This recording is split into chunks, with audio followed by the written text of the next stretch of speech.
بسم اللہ الرحمن الرحیم۔ پڑوسیوں کے حقوق۔ اللہ رب العزت نے پڑوسیوں کا بھی بڑا حق رکھا ہے، اور پیارے رسول صلی اللہ علیہ وسلم نے بھی پڑوسیوں کے ساتھ اچھا برتاؤ کرنے کی بڑی تاکید فرمائی ہے۔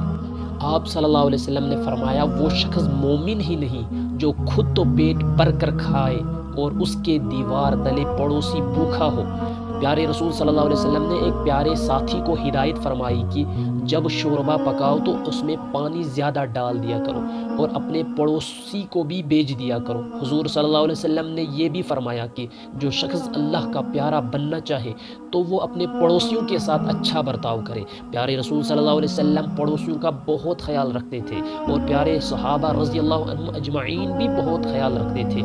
پڑوسی چاہے مسلمان ہو یا غیر مسلم، اس کا خیال رکھنا چاہیے۔ البتہ رشتہ دار اور مسلمان پڑوسی کا حق اور زیادہ ہے۔ مسلمان کبھی پڑوسی کو تکلیف نہیں پہنچاتا، وہ ہمیشہ اس کے ساتھ اچھا سلوک کرتا ہے، اس کی عزت کرتا ہے، دکھ درد اور خوشی میں شریک ہوتا ہے، آڑے وقت میں کام آتا ہے۔